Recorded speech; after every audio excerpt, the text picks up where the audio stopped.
Some of the most watched videos here on my YouTube channel are all about inventory. So in this video, what I'm gonna do is walk you through the immediate changes you need to look at to make in your inventory and inventory management. So stay tuned, you're not gonna wanna miss this.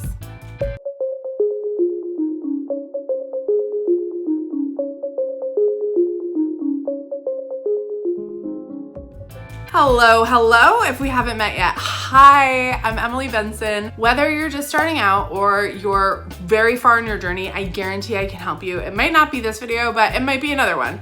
I have helped my own boutique and many others go from zero to a multi-million dollars and everywhere in between. My boutique was in between. Now I've devoted my life to helping you grow a boutique business that is fun and that you love and brings you lots of joy in your life. Inventory is how you make business, okay guys? So this is why it's the most important thing. It's the most looked up thing. I know you know it's important.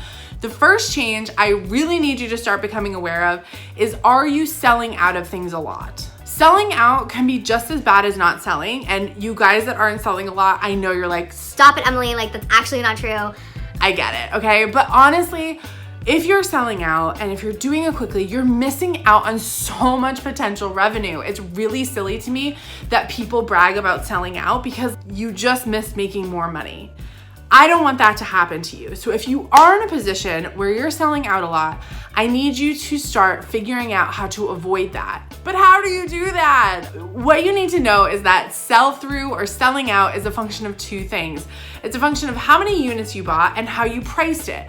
You really have to start out with being honest. What did you charge for that item? Because if you sold out of like a $20 really nice dress, you sold out because that thing was way too cheap. You need to be real with yourself and say, oh my gosh, did that sell out because I underpriced it? Probably. Lesson there is that you are allowed to charge more. And you're allowed to charge more on the reorder. So if you were able to very quickly call and get a reorder on something selling out, you are 100% allowed to raise the price unless someone has already purchased it at the new price. But if people don't really know you're getting a reorder and you drop it, you didn't expect it and they didn't expect it, you can totally raise the price. I've done this myself. You're allowed to do it. The other piece here is, did you even buy enough inventory in the first place? Most likely you just need to also be buying more inventory. You're probably in a situation where your business has grown and you just need to start ordering more. I find this happens at the growth stage with people. For people who are coming into my 6-figure boutique blueprint course, they're always like, oh my gosh, like I just feel like I'm selling out. How do I stop it? It's really at this point where you need to start buying another pack of things, whether it's another pack or another color. You really need to start thinking about, as you grow, expanding your assortment, and a lot of that is based on your sell-through. Sell-through talks about how quickly something is selling out and how deeply it's selling out. So if you have a 6-pack of something, you buy one style and in one day it sells 5 units through, that's a very quick sell-through. So it's like an 83% sell-through or something insane. That's really fast. Now, if you sell out those same 5 units over the course of 2 weeks, that's not that fast. That's like pretty average. We won't say that thing's selling out. Did it sell out? Yes. It sold out in the past tense. If it's currently selling out, then we need to get you in a position where you can buy more. So be honest with yourself. If something is selling out really, really quickly, start to become aware of that. But if it's selling out slowly or it's not selling through, so let's say you ordered a lot of something. I've seen people decide to bring in like a home goods department into their store and they buy a lot of it, and the first month or two, it doesn't even really turn over once, or half the inventory doesn't turn over. It depends on how big that order was, but I mean, most likely you want to turn things over as quickly as possible.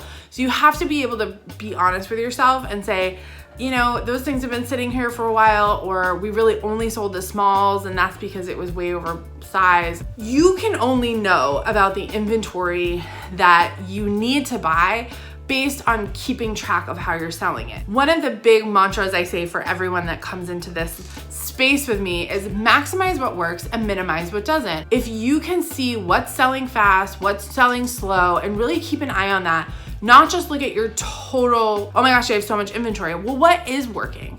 Let's go deeper into the assortment. Are tops really selling well? Is denim really selling well? Is jewelry not selling well? Do you need to mark it down and be done with it? Do you need to do a buy one, get one sale? Whatever. If you can start to keep a better pulse on your inventory, then this is going to be a game changer for you. And I think a lot of people don't realize that whether they're selling out quickly or slowly, there are changes to be made and there is things to be learning from what we're selling through. Tell me below, down in the comments, what about inventory confuses you? Where can you just not wrap your head around? Or where are you like, Emily, I just need more help with this? Tell me down below in the comments. I have been using the maximize, minimize strategy with this YouTube channel. I have continued to look at the analytics from it and I see, what do you guys like?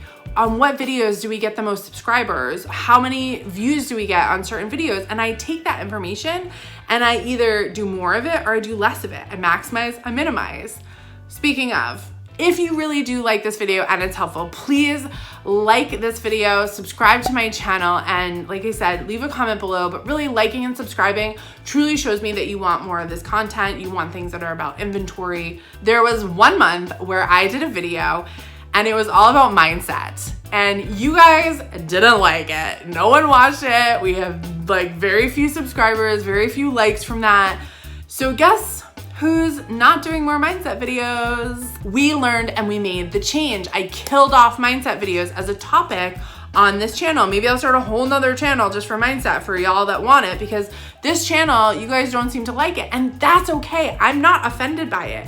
When things don't sell in your boutique business, don't be offended by it. That's the biggest thing that can happen. Or don't let your ego protect it. If something is really not doing well, you have to be ruthless and you have to say, that's not doing well. I'm killing off that category. I'm killing off that style. Or we're gonna say, wow, leopard always does well for me. I'm gonna double down on it. I'm gonna add it in more styles. You need to know how to just get rid of what's not working and do better in what is working, because what is working is driving your business. And that is our goal. Drive your business up, make lots of money, make lots of friends. Listen, if inventory management really confuses you, you need me to sit with you and walk you through it. Guess what? I do that in a 2-hour masterclass. Well, that's just one of the days. It's a multiple-hour masterclass called the Boutique CEO Goals Masterclass. And I have an entire training in there just on inventory management. The most important 3 metrics you need to know to grow your business. And honestly, the value in that one training is worth all the other trainings you get with it. So we're gonna put the link here. We're gonna put it down in my comments. Boutique CEO Goals Masterclass. Join it. It's so good. Thanks for joining me yet another week. If you're still here, don't forget, hit that subscribe button, like, comment. I'll see you next week here in Boutique Land.